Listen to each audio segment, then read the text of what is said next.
Welcome, everyone. I'm excited to kick off today's session on mobile systems security. Today's lecture is titled Enterprise Security on the Mobile OS, part of our ITCR 613 course. My name is Professor Mahmoud Elkouli, and I'll be guiding you through this important topic. In this presentation, we'll explore the key security challenges and solutions for mobile enterprise environments. We'll cover various security mechanisms, best practices, and recent trends to keep mobile systems safe. Let's get started and dive into the world of mobile OS security. Let's take a closer look at enterprise security on mobile operating systems, starting with device security options. One of the simplest yet most effective methods is using a PIN, which helps protect access to the device itself. In addition, remote wipe capabilities are crucial. If a device is lost or stolen, we can erase all data remotely to prevent unauthorized access. Secure local storage is another key aspect, ensuring that sensitive information stored on the device is protected from potential threats. Encryption plays a vital role here. It scrambles data so that even if someone gains access, they can't read it without the proper keys. Application sandboxing is also important. It isolates apps from each other, preventing malicious or compromised apps from affecting the entire system. Application signing adds an extra layer of security by verifying that apps are genuine and haven't been tampered with before they run. Buffer overflow protection is a technical but essential safeguard that defends against certain types of cyber attacks aimed at exploiting vulnerabilities in the system's memory. All these measures work together to create a robust security framework, aligning with our broader goal of safeguarding enterprise data and operations on mobile devices. Let's talk about device security options, starting with the PIN. Enabling a PIN is really the first crucial step in protecting your mobile device. It acts as a simple but effective barrier against unauthorized access. Now, think about why someone might want to bypass your device. An attacker who isn't motivated might just wipe the device entirely and sell it off rather than trying to break into the OS itself. But here's the thing. What's really valuable isn't just the device itself, but the data stored on it or data the device can access. Sometimes, that information is worth more than the device. Even though a 4-digit PIN might seem easy to guess, since it only takes around 10,000 attempts to brute force, it's important to note that many devices have protections. For example, after 10 failed attempts, there's often a time delay to slow down brute force attacks. And on some devices, like the iPhone, there's an additional layer of security, PIN protection for the SIM card itself. So, securing your device isn't just about the device, but also about protecting access to your communication channels. In essence, a PIN is a simple but essential tool in your overall security strategy, helping to safeguard your data from unauthorized access and potential breaches. Let's talk about device security options, specifically remote wipe. This feature is crucial, especially for corporate devices, because it allows you to erase data remotely if your device is lost or stolen. Having this capability can really reduce the stress and potential risks associated with losing a device containing sensitive information. It's reassuring to know that both iPhone and Android devices support remote wipe functionality, making it accessible across different platforms. Overall, integrating remote wipe into your security strategy helps protect company data and ensures you can respond quickly to any device security incidents. Let's talk about secure local storage, which is a crucial security feature for mobile devices. It's essential to be able to store sensitive information securely on the device itself. Unfortunately, many applications still store login details, like usernames and passwords, in plain text, which is a big security risk. If someone gains access to that data, they can easily read it. Now, the iPhone tackles this issue with a feature called the keychain. Think of it as a secure vault within your device. The keychain allows apps to store, retrieve, and read sensitive information such as passwords, certificates, and secrets in a protected way. This helps ensure that even if someone tries to access that data, they won't be able to without proper authorization. Overall, secure local storage like the keychain is vital in maintaining user trust and protecting data, especially as we continue to emphasize security throughout this presentation. It's an excellent example of how mobile devices are designed to keep our information safe and private. Let's talk about encryption on mobile devices. First, full disk encryption. Unlike desktop operating systems, mobile OSes generally offer limited options for full disk encryption. For example, iOS 4 and Android Ice Cream Sandwich are supposed to have this feature, but historically, it's been less comprehensive than what you might see on desktops. Next, email encryption. Interestingly, none of the most popular mobile OSes provide native support for local email encryption. This can be a challenge for maintaining privacy and security in enterprise environments. However, Good for Enterprise is an exception. It supports both iPhone and Android, making email encryption more accessible for business users. Finally, file encryption. Most major mobile OSes do support file encryption, which helps secure individual files and protect sensitive data even if the device falls into the wrong hands. Overall, encryption on mobile devices is improving, but there are still gaps, especially when it comes to native solutions. This is important to consider as we think about securing mobile data in a comprehensive security strategy. Let's take a closer look at application sandboxing. The main goals here are pretty straightforward but crucial for security. First, we want to make sure that one application is protected from another, so if one crashes or is compromised, it doesn't affect the rest. Second, we need to protect the underlying operating system from any potentially malicious or poorly designed applications. And third, it's important that a bad application remains isolated from the good ones, so it can't cause harm or spread malware. Now, traditionally, we've used a certain model for application isolation, which helps us achieve these goals. This model creates boundaries around each application, keeping them separate and secure. As we move forward in this presentation, we'll see how this traditional approach compares to newer models and how they enhance security even further. Let's talk about application signing. It's essentially a vetting process that helps provide users with some level of assurance about the application they're using. It also ties the application to its author and grants specific privileges. However, it's important to understand that signing doesn't necessarily mean the application is secure or free of vulnerabilities. Depending on whether an application is signed or not, and what type of certificate is used, the operating system grants different levels of privileges. Most mobile operating systems, including iPhone and Android, require applications to be signed. Android allows developers to use self-signed certificates, while the iPhone does not permit that. A key point here is that malware authors are unlikely to be able to bypass the controls established by a trusted signing authority just to obtain a certificate. This process acts as a form of trust, which helps reduce the risk of malicious applications sneaking through. So, while application signing isn't a security guarantee, it plays a crucial role in the overall trust model for software distribution, especially on mobile platforms. It's part of the broader security ecosystem that helps protect users and maintain app integrity. Let's talk about buffer overflow protection, which is a major attack vector for mobile operating systems written in languages like C, Objective-C, or C++. These vulnerabilities can allow attackers to execute arbitrary code or cause crashes, so effective mitigation is crucial. On the iPhone, Apple has taken a strong approach by making the stack and heap areas non-executable. This means that even if an attacker tries to inject malicious code into these regions, the OS will prevent it from executing.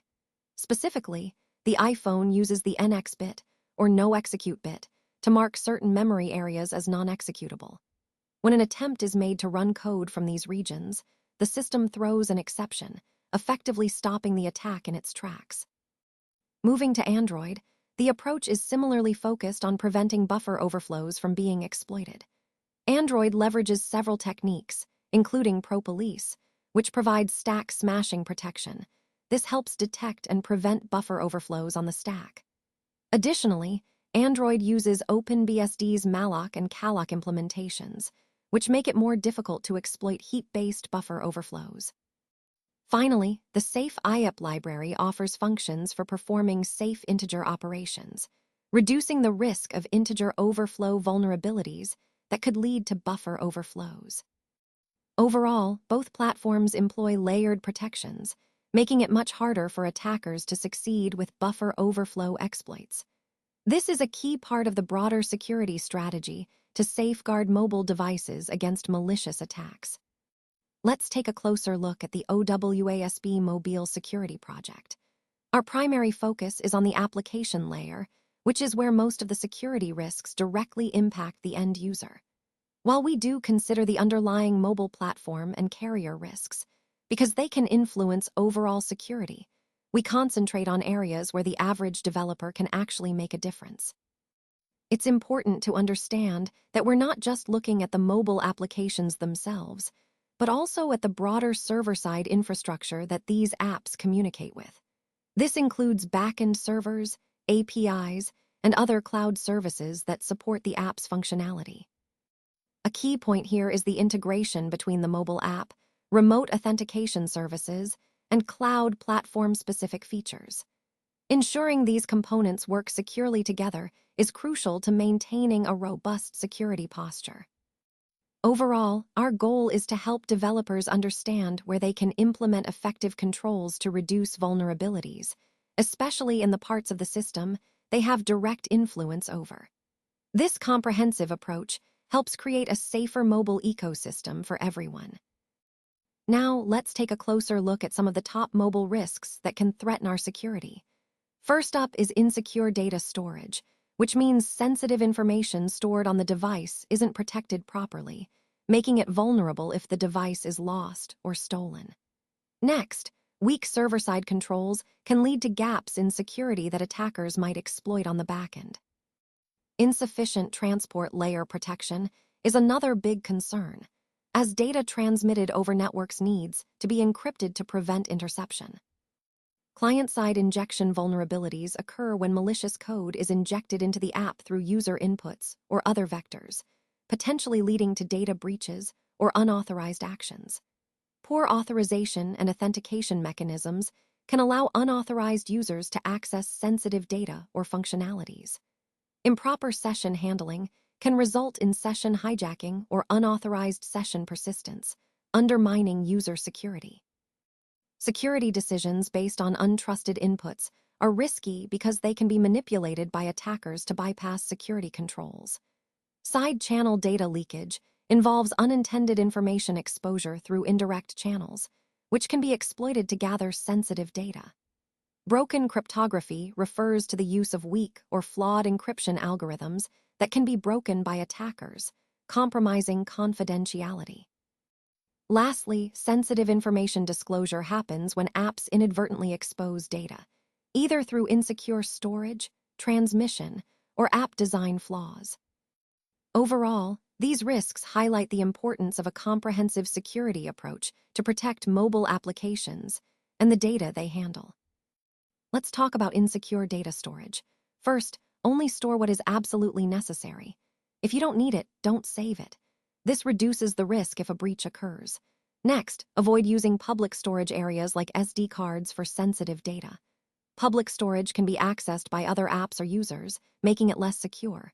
Instead, leverage secure containers and platform-provided encryption APIs.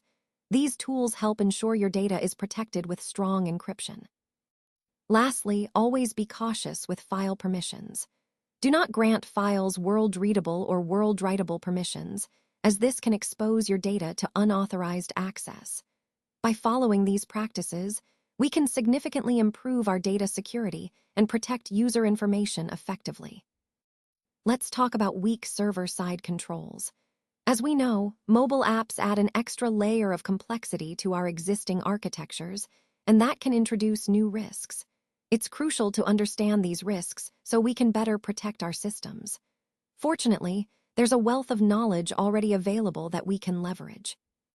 For example, resources like the OWASP Web Top 10, Cloud Top 10, and Web Services Top 10 provide valuable insights into common vulnerabilities and best practices.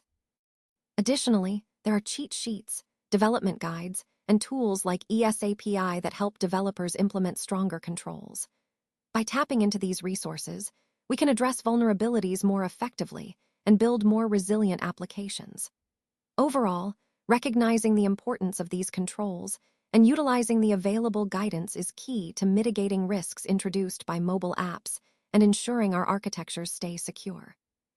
Let's talk about insufficient transport layer protection. It's crucial to ensure that all sensitive data leaving the device is properly encrypted.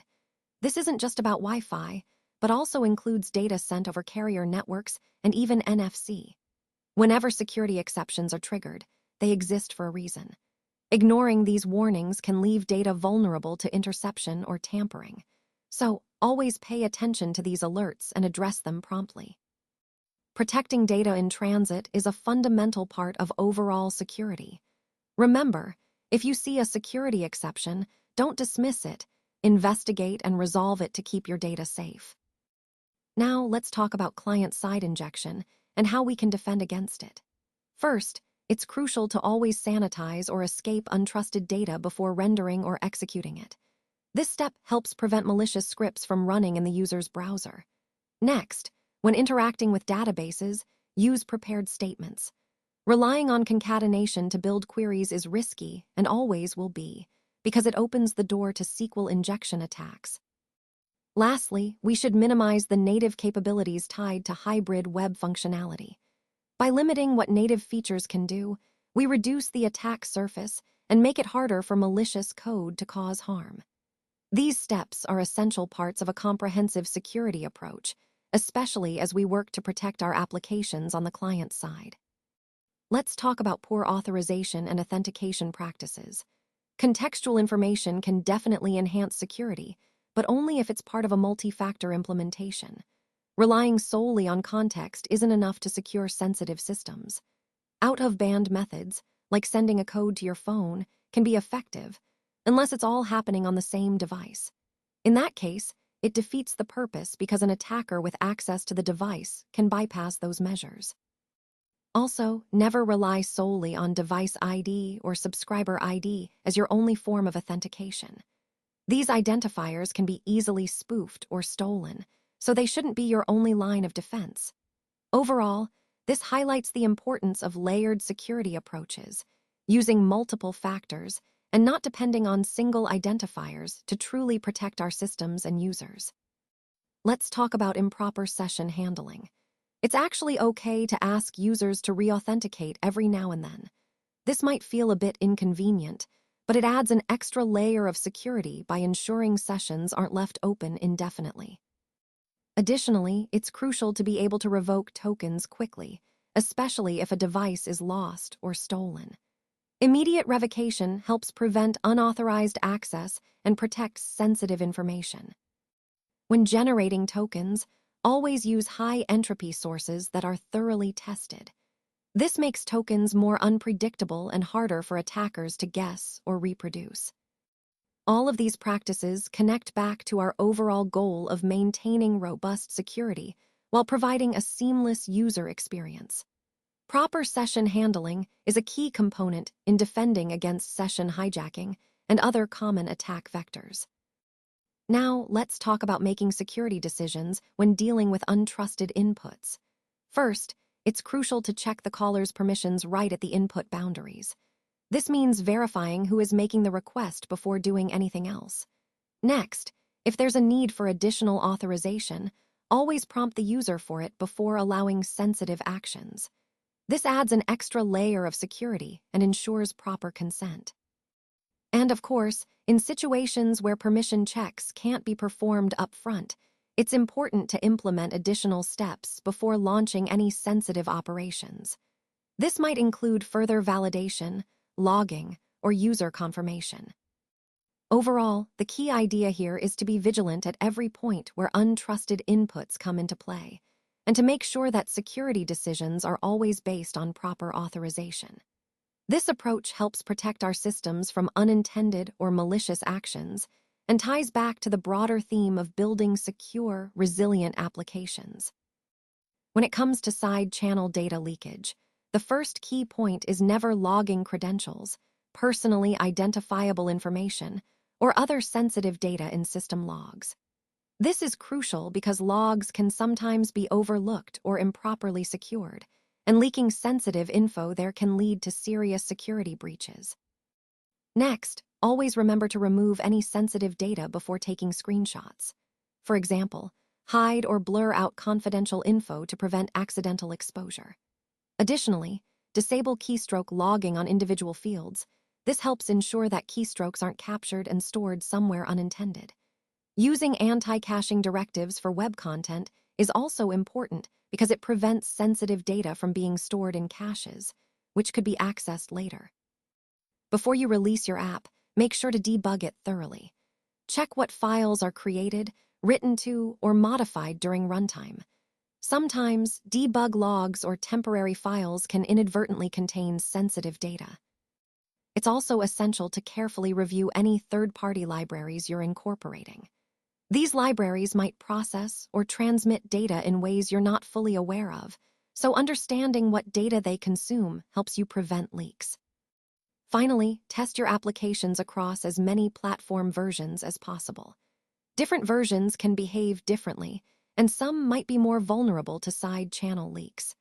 Covering a broad range of environments helps ensure your app remains secure and resilient across users' devices.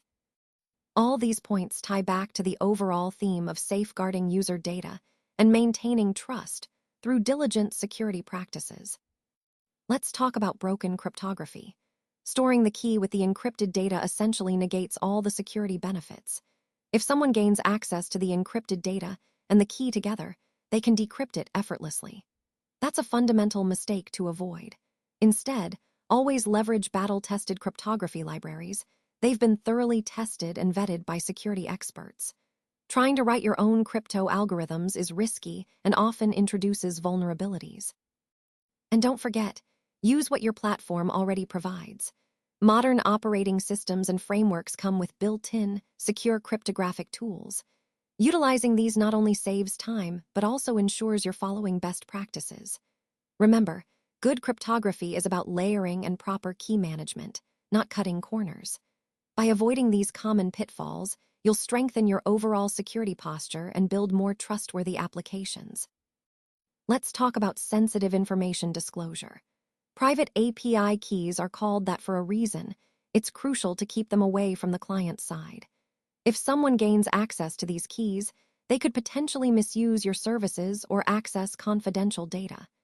That's why you should always keep proprietary and sensitive business logic on the server, rather than exposing it in the client code. And a really important point, there's almost never a legitimate reason to hardcode a password or secret key directly into your code. Hardcoding makes it easy for attackers to find and misuse those credentials. Instead, use environment variables or secure vaults to manage secrets safely. Remember, protecting sensitive information is a core part of maintaining the overall security and integrity of your application. It's about being proactive and cautious. Always think about where your secrets are stored and who can access them. This principle ties into the broader theme of building secure, reliable software.